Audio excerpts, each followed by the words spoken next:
My name is Jacob.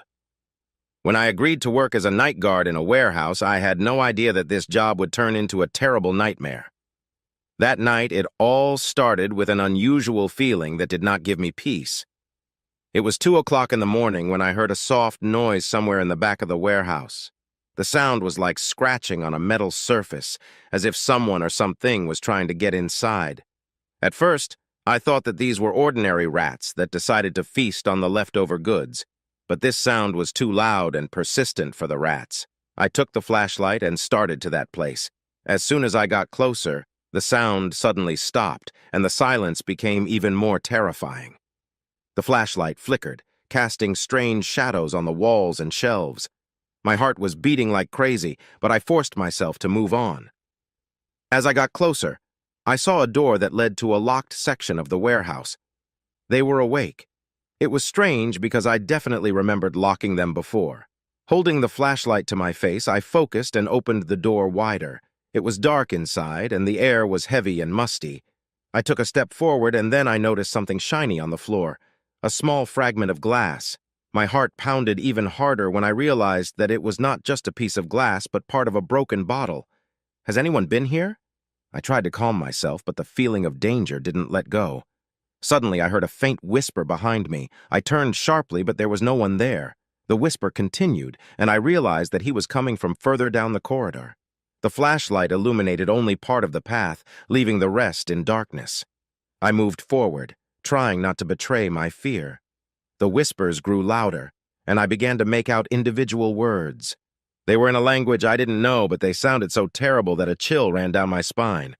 I reached the end of the corridor and saw that the door to the basement was also open. This basement had been closed for years, and none of the workers had entered it. My mind screamed that I should go back, but some invisible force made me go down. The steps creaked under my feet, and each step seemed like an eternity. When I got down to the bottom, the light of the flashlight revealed an old wooden table and walls covered with newspaper clippings. I got closer and saw that on each clipping was a photo of different people with the caption, "Missing." The bodies began to become more and more familiar. They were all local residents of our city. Suddenly I heard footsteps behind me. Someone was nearby. I turned and saw a figure in dark clothes.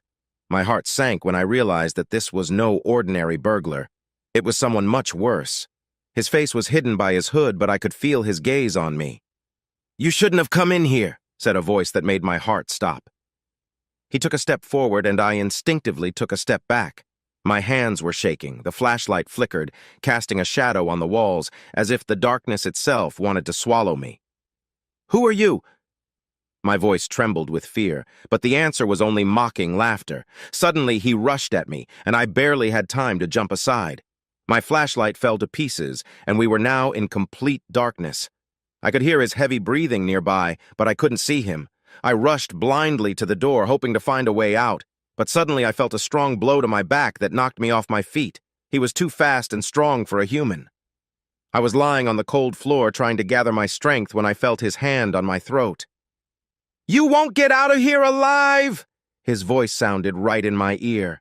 Desperation forced me to gather the remaining strength. I kicked him, knocking him back. This was enough to break free and run to the stairs. I flew up without looking back, knowing that he was still behind me. I ran out of the basement and rushed to the nearest door I could find. Locking it from the inside, I tried to catch my breath, but fear did not let me go. I realized that this warehouse was not just a place to store goods. It was a place where a real monster was hiding. Sitting in the corner, I heard his footsteps approach the door. He was looking for me. My mind was filled with fear, but I knew I couldn't sit here forever. I have to find a way out and call for help. Suddenly, I remembered my phone. Quickly pulling it out of my pocket, I saw that there was no signal. Cursing my fate, I began to look for other ways of salvation. My attention was drawn to the ventilation shaft on the wall. It was small, but maybe big enough for me to crawl through. I got up and started to unscrew the grill. Every second seemed like an eternity until I heard his footsteps outside the door. Finally, the grating fell, and I climbed into the ventilation shaft. The place was cramped and dark, but it was my only chance for salvation. I slowly crawled forward, trying not to make a sound. My hands and knees ached from rubbing against the metal walls, but I forced myself to keep going. I didn't know where this tunnel led, but any place was better than where I was. I saw a faint light in the distance. It gave me hope. I sped up, but suddenly I heard a noise behind me. He also climbed into the mine and now passed me. My panic increased and I started moving even faster, trying to reach the light. Finally, I exited the ventilation shaft and found myself in another part of the warehouse. There was more light and several large windows. I rushed to the nearest window, hoping to find a way out. Opening it, I jumped out and landed on the ground, ignoring the pain in my legs. I ran without looking back, knowing he could still be behind me. My only goal was to survive and warn others about this monster. It was not easy to get to the police, but I did not stop. He ran, stumbling and falling, but got up and ran on. Eventually, I saw the light of the police station, and with the last of my strength, I made it to the door. "Help!" I shouted as I burst inside. The officer on duty quickly ran over to me, and I dropped to my knees, gasping and trying to explain what had happened. "They're in the warehouse! Someone! He's going to kill me!" My words were slurred by panic and exhaustion. The officers quickly got together and went to the warehouse. I remained in the station, eagerly awaiting their return. My thoughts were confused, and I tried to understand who this man was and why he was chasing me. An hour later, the officers returned, but their faces were serious. They found no one in the warehouse, and all the doors and windows were closed. No signs of intrusion or struggle. They didn't believe my story and thought I was just overtired and imagined it all. I was sent home, but I couldn't calm down. This man was real, and I knew he wouldn't stop until he got to me. I decided to do my own investigation and find evidence of his existence. The next day, I returned to the warehouse, but this time I was ready. I took my camera with me and recorded everything I saw. I found the same room and ventilation shaft where I was hiding, but there was nothing suspicious. Suddenly, I noticed something on the floor, a small card with a name and phone number on it. That was the only clue I had. I called the number listed, but no one answered. Decided to go to the address indicated on the card. When I got there, the house seemed abandoned, but I felt that there might be a clue to the solution. I gathered my strength and went inside. An oppressive silence reigned in the house. The air was stagnant, and the light barely filtered through the dusty windows. My footsteps echoed on the wooden floor, giving me the feeling that someone else was watching me. I cautiously walked through the empty rooms, looking for any signs of life or clues that might lead me to an answer. Suddenly, I heard a soft moan coming from the basement. My heart beat faster again, but this time I was ready for any danger. Going down the stairs, I saw that the basement was filled with old furniture and boxes. A man was lying in the corner, bound and wounded. Her face was covered in blood, and she was barely breathing. I rushed to her and started untying the ropes. "Who did it?" I asked, trying to understand what had happened. He's here! We have to run!" The man barely spoke. I helped her up and we started to get out of the basement. But when we reached the exit, the door suddenly slammed shut. We were trapped. The same hooded man appeared out of the darkness. He was standing on the stairs, blocking our way. "You shouldn't have come here." His voice sounded cold and ruthless. I picked up the metal pipe I found on the floor and prepared for battle. He rushed at us and we started fighting. It was difficult and painful, but fear for my life made me fight on. Eventually, I hit him so hard that he fell to the ground. We broke out of the house and ran to the nearest neighbor to call the police. When officers arrived, they found the man still there. He was arrested, but he only smiled as they led him away. I knew this was just the beginning. This man was part of something bigger and scarier, and now I was at the center of this terrible story.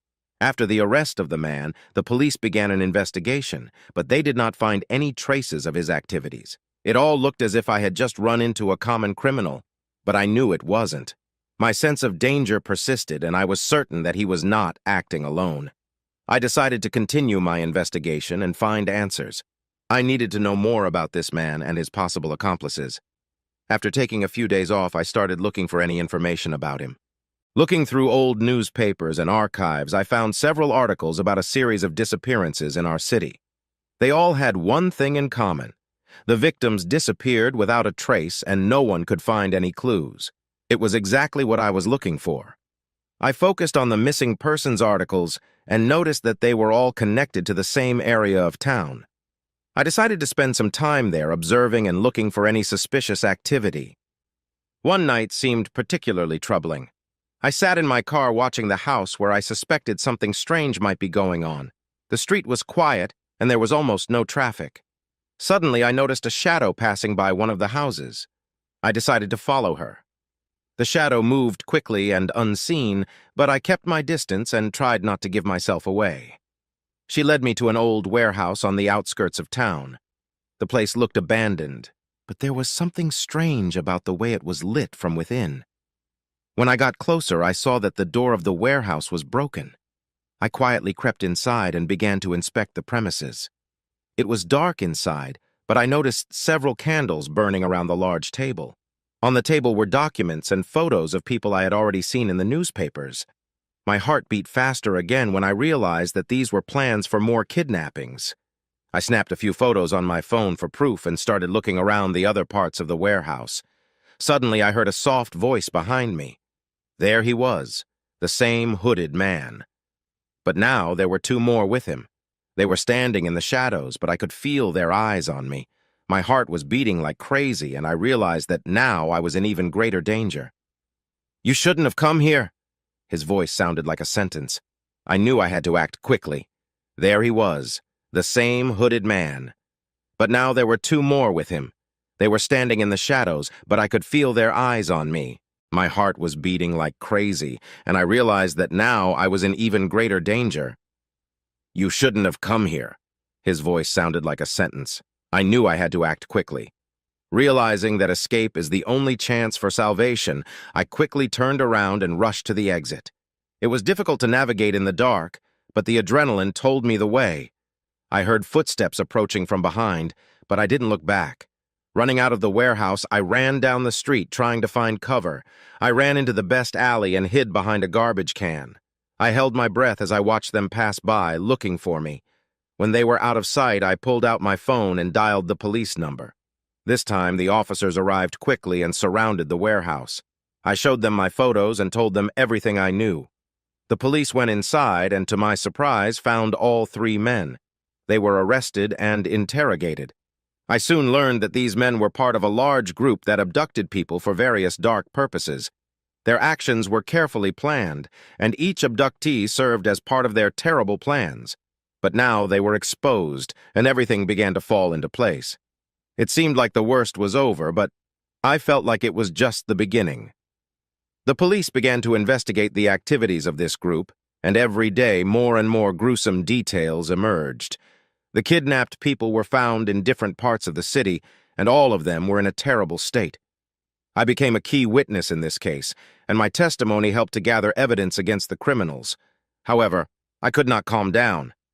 Unknown threats started coming to my phone and mail. I realized that I was in danger because the other members of the group were still at large. The police gave me temporary protection, but I knew I had to be careful. I moved, changed my phone number, and tried to stay in the shadows. However, my fear did not disappear. Every day I felt that I was being watched and that danger could appear at any moment. One day I received a mysterious letter with no return address. There was only one line in it. "We will meet again." It reminded me that the struggle is not over and that I must be ready for new challenges. Every day became a test. I could not sleep peacefully, constantly looking over my shoulder because I knew that I was being watched.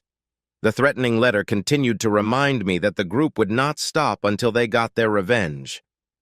One day when I was coming home after a long day at work, I noticed that my apartment door was open.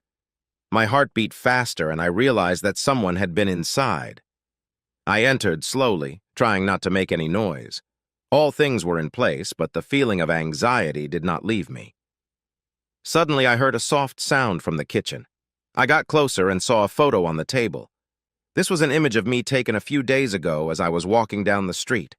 On the back of the photo was written, "We know where you are." I immediately called the police, but they couldn't find any evidence as to who could have left this photo. The officers advised me to be careful and not leave the apartment unnecessarily, but I knew I couldn't stay here much longer. I packed my things and decided to move to another city. Maybe there I can find peace and hide from my pursuers. The choice was not easy, but I understood that it was the only way to survive. A new beginning in another city gave me some peace. I rented a small apartment and tried to remain inconspicuous. The new life required caution, and I followed all the safety precautions. However, fear remained my constant companion. Every day was like a test of survival. I kept checking the front door to make sure no one had gotten in. I tried not to talk to strangers and not to leave traces of my presence. However, one day when I returned home, I found the letter under the door again. "We found you," the letter read. It meant they were on my trail again and that the danger still existed. I decided that I would not run away this time. It was necessary to find a way to stop them once and for all. I started gathering information about the group that was chasing me. He talked to people who might know something about them and gradually put together a picture. I learned that their roots went back a long way and that they had connections in different cities. They were well organized and had their own sources of influence. But I also learned that there were divisions within the group and that not all members supported the brutal methods. I started planning my next move. I needed to find someone from within the group who could help me destroy them from within. It was risky, but I saw no other option. My plan was to infiltrate the group and find an ally. After a while, I found one of the group members who was unhappy with their methods. His name was Thomas, and he was working undercover, trying to gather evidence against his colleagues. I met him in a cafe and told him about my situation. He agreed to help me, but warned that it would be dangerous. Thomas helped me infiltrate the group, where I began gathering information and evidence. We worked together trying to foil their plans and bring everyone involved in the crimes to justice. But we understood that we were risking our lives. Our investigation was gaining momentum. Thomas and I found a lot of evidence that could expose the criminals. But we also realized that our actions did not go unnoticed. The group began to suspect us, and we knew our time was limited. Once, when we were working on another plan, one of the group members approached us and started asking suspicious questions. We realized that our cover had been blown. Thomas advised me to disappear immediately, but I refused to leave him. We decided to act quickly and decisively. After collecting all the evidence, we handed it over to the police and informed them of our plans. The police organized an operation to arrest all the members of the group at the same time. This was our only chance to stop them once and for all. The operation began at night. The police surrounded the building where the members of the group were located and began making arrests. Everything was going according to plan until the firefight started. Thomas and I found ourselves in the very center of events, trying to survive and help the police. The shootout was brutal, and many policemen and members of the group were killed. But in the end, the police were able to take control of the situation. Most of the group's members were arrested and their leaders neutralized. I left the building, tired but happy that it was finally over. Thomas was also alive, although wounded. We did it together and were able to stop the group that was chasing me. After the operation, my life began to return to a normal rhythm. The police gave me protection and helped me move to a safe place. Thomas also got a new identity and started a new life. We stayed in touch and continued to support each other. Although the group was neutralized, I still felt anxious and afraid. This experience left a deep mark on my soul, and I knew that I would never be able to completely forget it. But I also realized that I became stronger and more confident. After the operation, Thomas received an injury that required serious medical intervention. He was taken to the hospital, where he spent several weeks in rehabilitation. I visited him often, helping to maintain morale. Thomas was a fighter. Even in spite of difficult circumstances, he never lost his optimism and determination. We discussed our future and how to move on with life after this horror. He shared his thoughts and plans with me, and it helped me not to lose hope. When Thomas finally recovered enough to leave the hospital, the police gave him a new identity and a witness protection program. This was necessary for his safety because the group might still have hidden allies who remained at large. We spent a farewell evening together, remembering all the difficulties we had overcome and thanking each other for their support. Thomas was grateful that I did not leave him at that critical moment, and we promised to stay in touch, even if it was difficult. I spent the next few months adjusting to my new life, thinking about Thomas constantly. We communicated through encrypted channels, sharing news and supporting each other. Thomas said that he started a new job in another city and tried to live a normal life. One day, I got a message from him. I think I'm being watched. Those words made me feel fear again. We agreed to meet at a neutral location to discuss the situation. We met in a small cafe far from our past lives. Thomas looked anxious and tired. He said that he noticed suspicious cars near his house and strangers asking about him. I realized that the group, or what was left of them, was not going to give up. "We have to be careful," I said. "We can't let them take over again." We decided to go to the police and report the situation. They increased security measures and gave us more support. However, the feeling of anxiety did not disappear. The police started a new investigation, and we were involved in that process.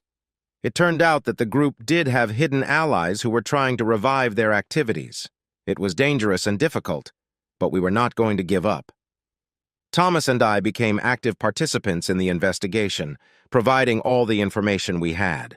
We were back in the thick of things, but this time we were ready to fight. Our joint efforts helped the police uncover the remnants of the group and stop their plans. After this final blow to the criminal organization, we finally felt some peace.